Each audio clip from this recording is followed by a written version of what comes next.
Então, professora, você faz uso das novas tecnologias em sua vida pessoal? Se você usa, quais são elas? Bom, eu utilizo bastante o notebook, né, para fazer minhas atividades escolares diárias, e na sala de aula também utilizo o notebook, caixinha de som, celular, o data show, né, para fazer com que as aulas fiquem mais dinâmicas, e a gente percebe que isso dá certo, faz com que os nossos alunos prestem mais atenção, porque quando eles veem e ouvem, a compreensão do conteúdo fica muito mais fácil. Muito bem. Você entende que as novas tecnologias são recursos importantes no cotidiano das pessoas? Se sim, por quê? Com certeza, ela é muito importante, embora algumas pessoas, principalmente os nossos alunos, eles ainda não tenham essa mentalidade amadurecida. Eles não usam a tecnologia a favor deles, né?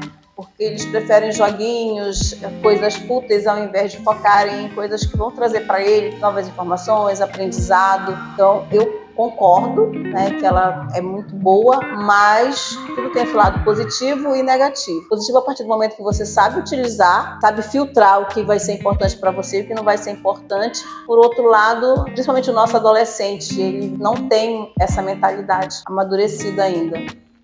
O que você pensa da utilização das novas tecnologias no processo de ensino-aprendizagem no ambiente escolar? Isso traz inovações ao aprendizado dos alunos? Traz inovações ao seu trabalho docente? Com certeza é muito importante. Por exemplo, aqui na escola, nós temos o laboratório de informática há mais ou menos 20 anos. Logo no início, ele não era dado muito valor. Os professores vinham ocasionalmente aqui e eles tinham medo que as crianças viessem para o laboratório para utilizar as máquinas. Mas agora a gente percebe as máquinas aqui, né, que a atividade aqui no laboratório ela é muito instrutiva. A gente percebe que os nossos alunos, eles se envolvem mais, é mais lúdico para eles. Então, eu tento usar sempre que posso nas minhas aulas, porque também não dá para toda aula planejar utilizando uma mídia. Fica muito cansativo, porque ao mesmo tempo que prepara uma aula, tem que preparar duas atividades. Uma, né, voltada para esse lado, usando os recursos midiáticos, e outra mais material. Você teve em sua graduação, né, de letras, ou participou de alguma formação, curso de capacitação voltado para o uso das novas tecnologias em sala de aula, inclusive a especialização? Na graduação, não. Na graduação, eu acredito que estava no início, né, do uso da tecnologia. Nós tínhamos, sim, uma disciplina que nós íamos aprender o básico, né? A copiar, colar, colocar uma figurazinha, coisa básica. Na minha especialização, que eu tenho uma especialização dentro da informática educativa, nós já tivemos um contato maior, produzindo material, mas eu acho que eu aprendi mais no dia a dia. E na rede municipal, eu já trabalho no laboratório de informática há 24 anos. Então, quando foi implantado através do projeto Proinfo, nós tivemos um curso de capacitação de 360 horas. Nós passávamos praticamente manhã e tarde no núcleo de informática. Então, aí nós tivemos um contato maior e fomos aprendendo coisas que nós não sabíamos fazer. E, claro, depois, no dia a dia, a gente vai aprendendo algumas coisas, pegando algumas dicas com os nossos alunos, porque todo dia a gente aprende alguma coisa. Aqui na escola, então, Brigadeiro dispõe de novas tecnologias para uso do professor, né? Ainda é pouco. Nós temos um notebook, nós temos um data show e uma caixinha, um Bluetooth. E os equipamentos que nós temos aqui no laboratório, nós temos 19 computadores que funcionam precariamente, né? Mas nós temos, sim, mas ainda não dá para atingir uma grande massa de alunos. A gente atinge mais quando a gente tem programado atendimento no laboratório. E às vezes um professor quer utilizar o data show ao mesmo tempo que outro, então a gente tem que fazer o agendamento. Quando tem o professor quer usar a caixinha porque trouxe seu notebook, aí nós temos que correr atrás de outro material para ver se tem algum outro material aqui na escola que a gente possa estar adaptando para fazer uso. Mas a escola dispõe, o recurso ainda é pouco, a gente precisa de mais. Mas como a escola é bem grande, tem condições de atender todas as turmas toda semana?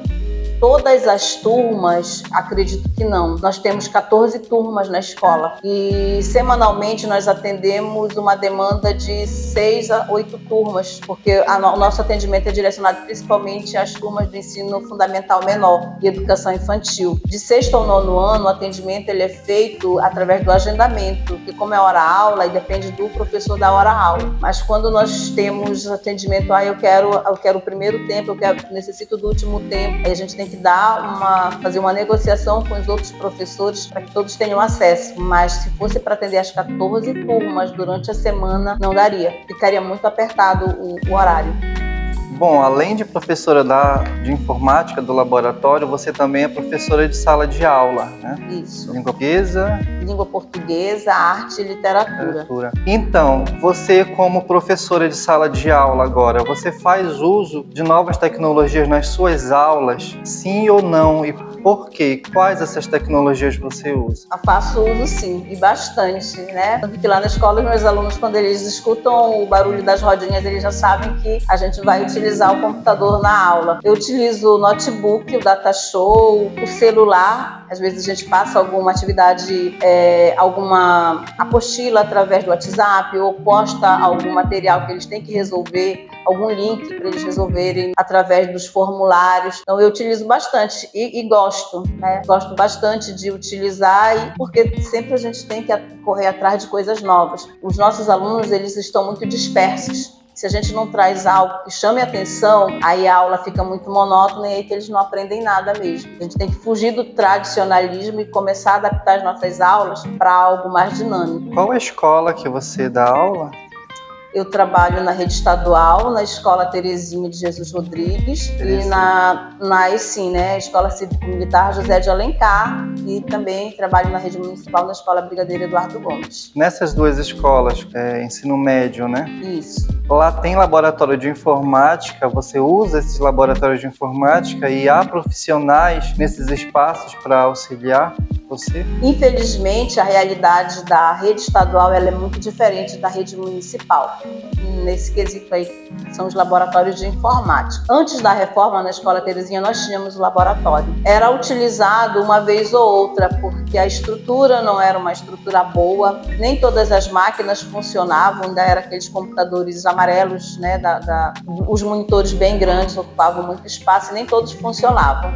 Lá no José de Alencar também tem o laboratório, mas o espaço ele não é utilizado para os alunos utilizarem as máquinas, né? Ele é utilizado através da televisão, que nós jogamos material para eles assistirem, usamos o data show, mas não tem um profissional lotado para trabalhar nesse espaço e não funciona como deveria funcionar.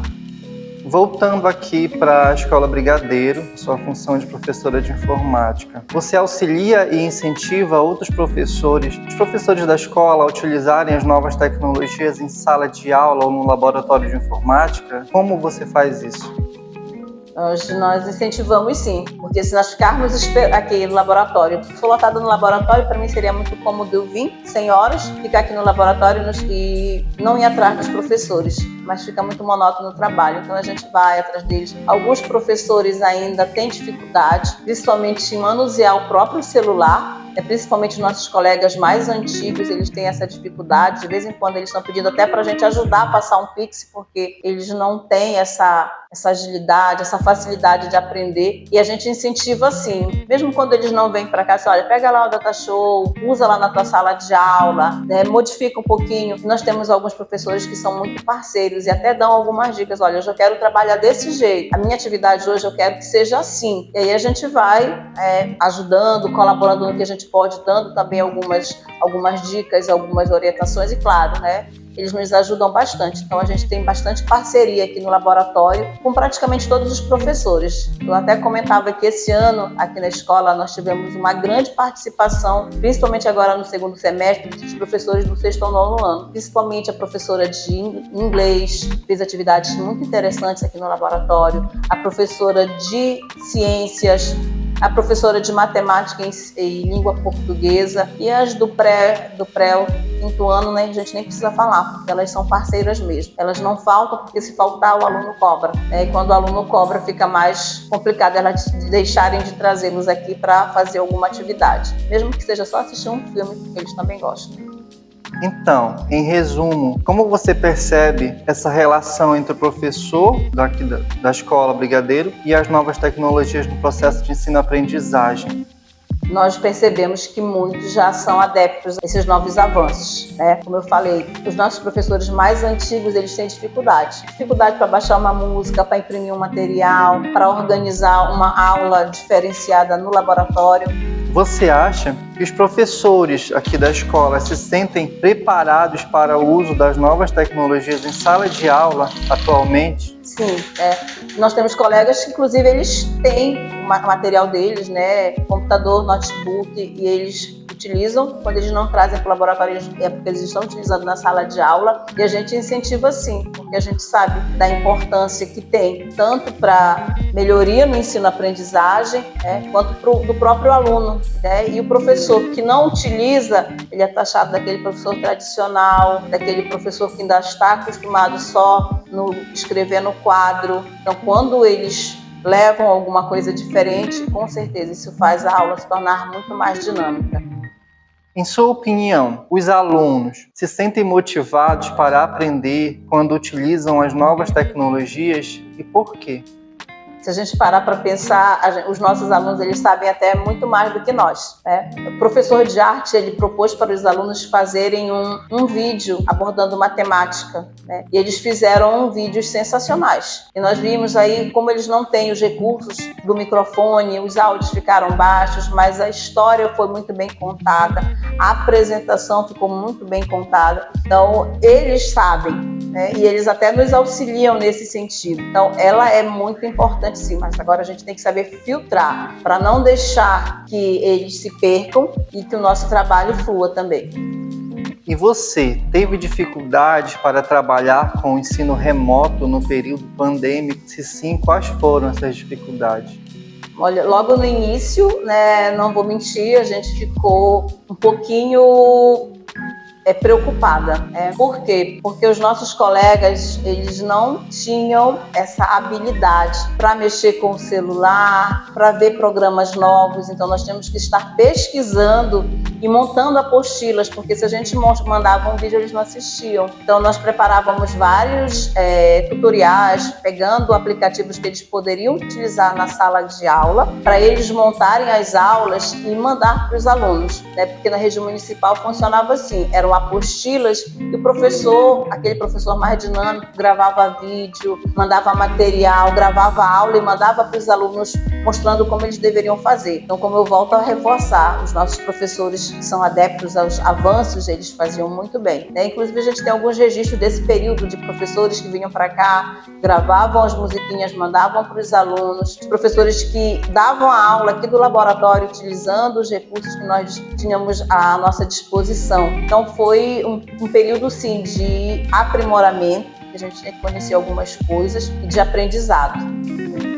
E lá nas outras escolas, como professora de sala de aula, houve mudança em sua metodologia de ensino durante a pandemia? Se houve, você agregou algo à sua atuação docente com o retorno das aulas presenciais? Sim, foi um impacto, ninguém estava preparado para uma situação dessas e nós começamos também com material impresso, mandávamos para a escola, os pais iam pegar, aí depois tinha até aquele risco de ser contaminado também, depois que nós recebíamos o material. Passamos a dar aula utilizando o WhatsApp, né? Tinha o horário e naquele horário era aula de língua portuguesa, era o primeiro e segundo tempo. Aí nós nos preparávamos como se fosse para ministrar uma aula e através do WhatsApp a gente postava o material, explicava o material, colocava a imagem e gravava o áudio para os alunos irem entendendo. Fazíamos frequência através do WhatsApp. Então foi um momento que a gente acabou aprendendo outras coisas e vendo outras maneiras de fazer com que os nossos alunos participassem daquela aula. E com certeza isso veio agregar muito agora a nova forma como a gente conduz as nossas aulas. E se nós tivermos uma nova situação de pandemia que necessite o retorno às aulas na modalidade do ensino remoto, você se sente preparada para desenvolver o seu trabalho docente?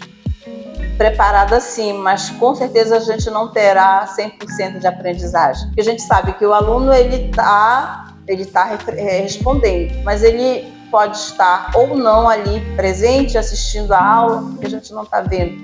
Eu me sinto preparada, mas eu não sei se essa forma de aprendizado ela é 100%, garante 100% a aprendizagem deles, né? Porque fica como se fosse um faz de conta. Eu estou ensinando aqui, mas eu não sei se lá do outro lado ele está tendo esse apoio, essa ajuda dos pais e dos responsáveis, porque a gente precisa da ajuda deles, tanto nas aulas online quanto nas aulas presenciais. Se não houver essa parceria, a educação ela não anda, né? Fica um faz de conta.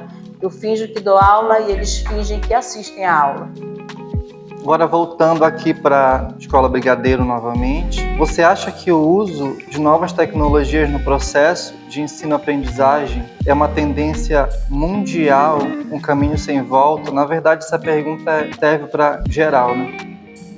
Ela é um caminho sem volta, né? Não dá mais para a gente dizer que eu não vou usar o celular mais, eu não vou utilizar mais nenhum vídeo, eu não vou utilizar mais isso, porque o nosso aluno, quando ele não entende o conteúdo, ele vai no YouTube, ele baixa o vídeo, ele assiste. Claro que é aquele nosso aluno que tem interesse de crescer, né, de procurar o conhecimento. Então, é um caminho sem volta. Nós temos que nos adequar aos novos tempos, porque se a gente não se adequar, a gente vai perder credibilidade com eles, né? Aquele professor é o professor ultrapassado, ele continua trabalhando da mesma forma como ele trabalhava 20 anos atrás. E se eu for fazer uma análise da minha carreira profissional, que eu trabalhava lá no início, eu não trabalho mais da mesma maneira agora. Eu já busco outras maneiras de trabalhar aquele conteúdo. Eu trabalho um conteúdo, mas para fixar eu não posso ficar só no exercício do quadro e nada mais. Eu tenho que trazer algum joguinho que desperte a atenção deles, para que eles também se envolvam, para que eles gostem de estudar, né? Alguns até perguntam quem inventou a escola. Então é um caminho sem volta, mas a gente tem que ir também fazendo a nossa parte. E para encerrar nossa entrevista, o que você pensa a respeito da inserção da disciplina de tecnologias educacionais na grade curricular dos cursos de pedagogia atualmente nas universidades? É muito importante, porque como eu acabei de dizer, ele vai esbarrar na carreira dele, na vida profissional dele com esses recursos. Então ele não pode ficar alheio a isso, né? Então é muito importante sim para ele aprender não a dominar, mas ele ter os conceitos básicos de como ele pode editar um vídeo, de como ele pode transformar até num PDF, porque tem professor que não sabe transformar o PDF em Word, né? Então ele precisa, se ele não pode ficar à margem dessa nova tendência que são as novas tecnologias.